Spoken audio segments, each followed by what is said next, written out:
Morning guys, good morning. कैसे हो? I hope आप लोग अच्छे होंगे, स्वस्थ होंगे, मस्त होंगे। मैं भी अच्छी हूँ।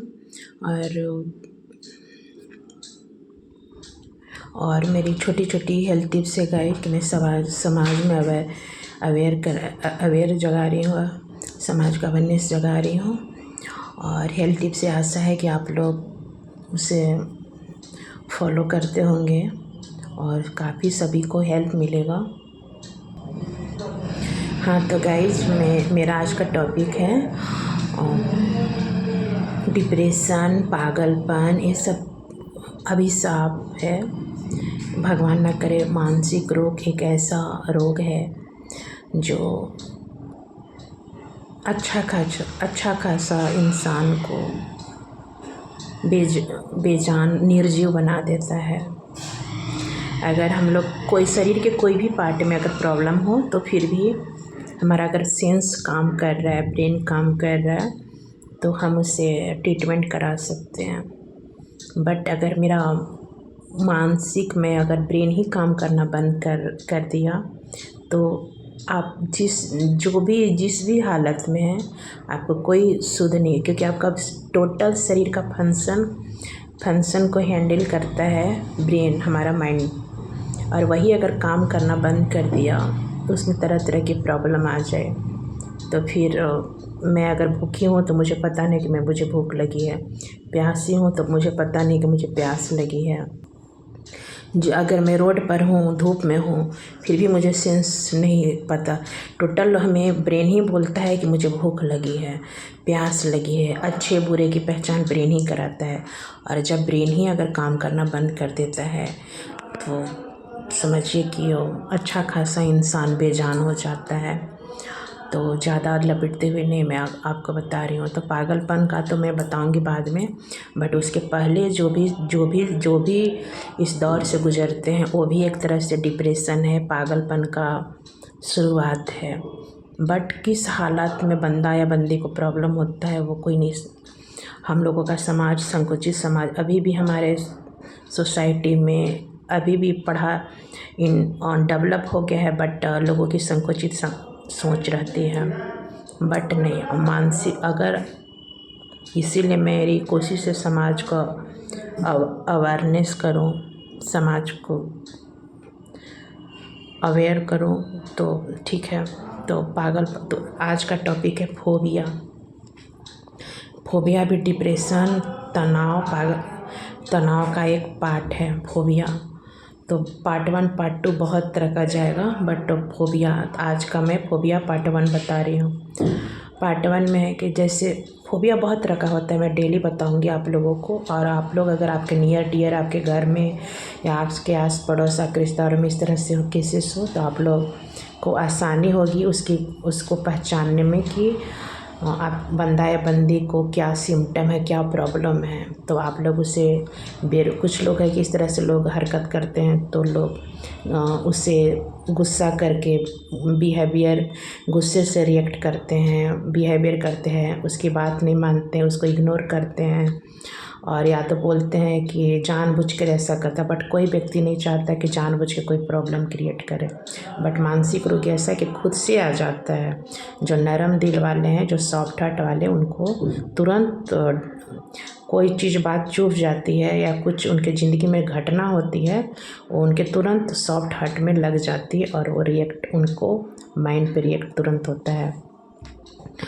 तो फोबिया पार्ट 1 बता रही हूँ। फोबिया पार्ट 1 में है कि अगर किसी महिला को बार बार मिसकैरेज हो रहा है, अभी तो पार्ट 1 बहुत चलेगा, मिसकैरेज हो रहा है। Miscarriage means abortion. जैसे माँ बनना हर स्त्री का ड्रीम होता है। तो और बार बार किसी महिला को मिसकैरेज हो रहा है, माँ बनते ही जैसे ही न्यूज आता है कि डॉक्टर बताते हैं या फिर प्रेगा न्यूज में आता है, आप खुद से घर पे चेक करते हो कि आप प्रेगनेंसी है, तो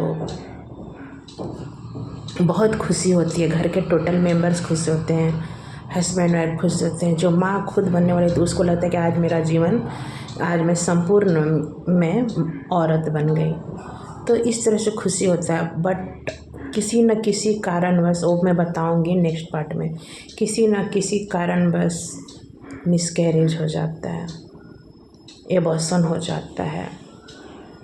और तो फिर वो महिला को सेटबैक लगता है। एक तो शारीरिक कष्ट भी होता है, एबॉर्शन होना, मिसकैरेज होना नॉर्मल डिलीवरी से ज़्यादा पेनफुल होता है।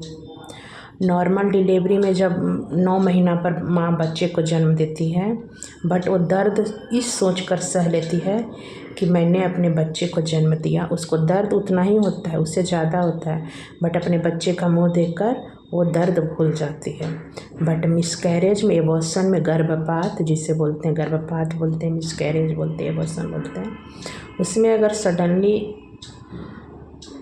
कभी कभी 1.5 मंथ में मिसकैरेज हो जाता है, कभी 2 मंथ में मिसकैरेज हो जाता है, कभी 2.5 मंथ में, कभी 3 मंथ में मिसकैरेज होता है। एक तो शारीरिक कष्ट बहुत पीड़ादायक होता है, एक तो शारीरिक कष्ट है ही, ऊपर से उस महिला को सेटबैक लगता है कि बच्चे का मुंह देखकर, नॉर्मल डिलीवरी 9 महीना पर बच्चे को जन्म देती तो उसको तो बच्चे का मुंह देखकर वो दर्द भूल जाती है। बट अगर एबॉर्शन हो जाए सडनली 2 मंथ पे, 3 मंथ पे, 4 मंथ पे, तो महिला को डायरेक्ट माइंड पे अटैक करता है। एक तो शारीरिक कष्ट हुआ, पेन हुआ, लेबर पेन से ज़्यादा पेन हुआ, प्लस महिला के सारे अरमान, लगता है कि बहुत मुश्किल से मैं प्रेग्नेंट हुई थी और फिर वो सब डॉक्टर आएगा, फिर ऐसे होगा, ऐसे होगा, वैसे होगा। फिर कुछ केसेस में होता है कि मैं नेक्स्ट पार्ट में बताऊंगी। कोई महिला को समाज में उसको मेंटली प्रेशर दी जाती है बच्चे को जन्म देने के लिए।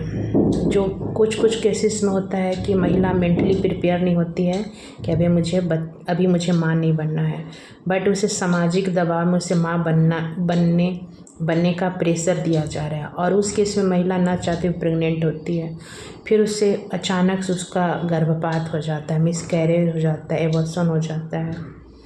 अब उसको, महिला को सेटबैक लगता है यहाँ पे दिमाग में कि अब उसे सामाजिक प्रेशर में वो माँ बनना चाह रही थी, बट अब एबॉर्शन हो गया, अब समाज मुझे जीने नहीं देगा। तो इस तरह से महिला अपना घुट के दिल पे लगाती, उस टाइम दिल पे लगाती है। और अगर उस महिला को अगर कोई प्यार से अगर इग्नोर करने लगे तो महिला को दिल पे लगती है।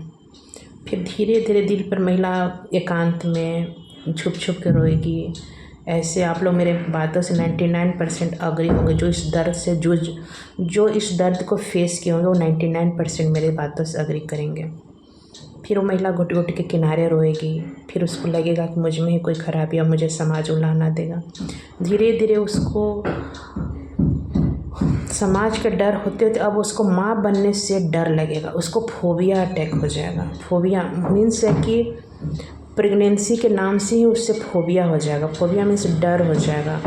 अब उसे समाज कुछ भी बोले उसका तो अलग ही बात है, बट उसे कोई बात करेगा, कोई महिला प्रेग्नेंट भी हो, बट उसे डर होना स्टार्ट हो जाएगा।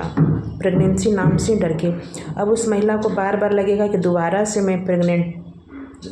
मैं कंसीव करूँगी और फिर दोबारा से मुझे मिसकैरेज हो जाएगा। फिर वही दर्द, वही पेन, वही डॉक्टर का चक्कर, वही एबॉर्शन का डर, वही समाज के ताने। वो महिला इतना सेटबैक को दिल पे ले लेती है कि उसके दिमाग में डायरेक्ट अटैक करता है और उसे समझने वाला कोई नहीं होता है, तो वो फोबिया में कन्वर्ट हो जाता है। फिर गाइस बहुत लंबा ब्लॉग हो रहा है, बाय बाय। आप लोग, आशा है आप लोग बने रहने के लिए। Thank you so much. मैं पार्ट 2 कल के ब्लॉग में बताऊंगी, phobia part 2। Okay, thank you. खुश रहो, स्वस्थ रहो, एंड जो माँ प्रेग्नेंट है हेल्दी एंड स्वस्थ बेबी को जन्म दीजिए। Thank you.